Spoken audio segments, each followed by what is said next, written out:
সর্বশেষ যে ব্যক্তি জাহান্নাম থেকে মুক্তি লাভ করবে তাকে আল্লাহ পাক বলবেন, ফেরেশতাদেরকে বলবেন, ও আমার ফেরেশতারা, আমার এই বান্দাকে জান্নাত এবং জাহান্নামের মাঝখানে রেখে দাও। জান্নাত এবং জাহান্নামের মাঝখানে লোকটি যখন থাকার জায়গা পাবে, সে জান্নাতের দিকে তাকায়া দেখবে আর কাঁদতে থাকবে। আল্লাহ পাক জিজ্ঞেস করবেন, বান্দারে, যুগের পর যুগ ধরে জাহান্নামে কেঁদেছো, আমি রব্বুল আলামিন জাহান্নাম মাফ করে দিয়া জান্নাত জাহান্নামের মাঝখানে রেখে দিয়েছি, আযাব থেকে তো বেঁচে গেছো, এখন কান্দো কেন? লোকটি বলবে, রব্বুল আলামিন কান্দি এই কারণে, জাহান্নাম থেকে মাফ করেছো, তোমার শুকরিয়া আদায় করি।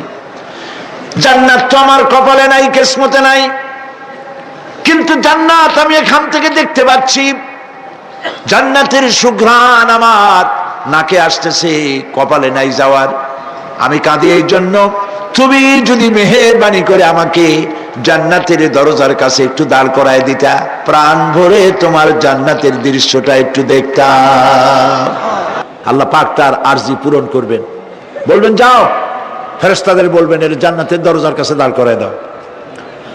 জান্নাতের দরজার কাছে দাঁড়িয়ে লোকটি আবার কান্না শুরু করবেন। আল্লাহ পাক প্রশ্ন করবেন, এবার কান্দো কেন? লোকটি বলবে, রব্বুল আলামিন কান্দি এই কারণে, জান্নাতের এই দরজায় দাঁড়ায়া জান্নাতের অফুরন্ত নেয়ামত কিছুই ভালো করে দেখা যায় না, শুধু অল্প জায়গা দেখি। যদি তুমি আমারে দয়া করে জান্নাতের মাঝখানে দাঁড় করায় দিতা, চতুর্দিকে তাকায়া তাকায়া দেখা কলিজারে ঠান্ডা বানাইতাম। তবে আমি ওয়াদা করি, জান্নাতের কোনো নাজ নেয়ামত, কোনো ফল আমি খাবো না, ধরবো না, সইব না। একটুখানি মেহেরবানি করে মাঝখানে দাঁড় করায় দাও, জান্নারে ঠান্ডা করি।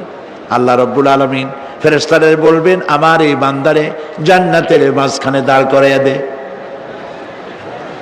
আল্লাহর নবী বলেন, জান্নাতের মাঝখানে দাঁড়িয়ে লোকটি আগের চাইতে আরো জোরে চিৎকার মেরে কাঁদতে থাকবে। আল্লাহ পাক বলবেন, বান্দারে, কি হলো তোর? দরজার কাছে আসতে চাইছিলে, আইনা দিলাম। আবার এবার মাঝখানে আসতে চাইছো, তাও এনে দিয়েছি, আবার কান্দো কেন?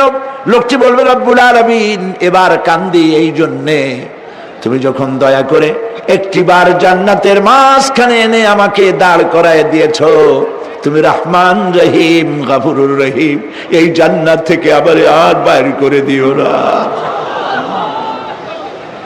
আল্লাহ রাব্বুল আলামিন বলবেন, ও আমার বান্দারে, আমার এই জান্নাত তোর খুব পছন্দ হয়েছে নাকি? লোকটি বলবে, রব্বুল আলামিন কলিজা ঠান্ডা হয়ে গেছে, ভাবতেও পারি না এই জান্নাত এত সুন্দর। আল্লাহ পাক বলবেন, বান্দারে, এরকম একটি নয়, দুইটা নয়, তোর জন্য আমি 10টা জান্নাত এরকম রিজার্ভ করে রাখছি। সুবহানাল্লাহ। আল্লাহ পাককে ভয় করে পৃথিবীর সমস্ত পাপ থেকে যারা নিজেকে রক্ষা করবে, আল্লাহ তাদের জন্য এই জান্নাত রেখে দিয়েছেন। সুবহানাল্লাহ।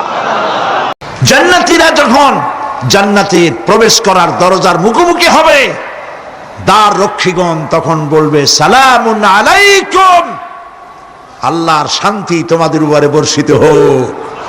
সুবহানাল্লাহ।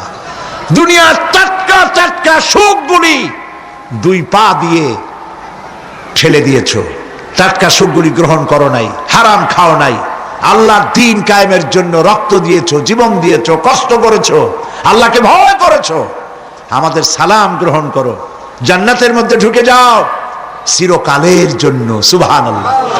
আর বাইরে হওয়া লাগবে না, চিরকাল এই জান্নাতের মধ্যে তোমরা বসবাস করতে পারবে, আল্লাহ রাব্বুল আলামিনের ফেরেশতারা বলে দিবেন।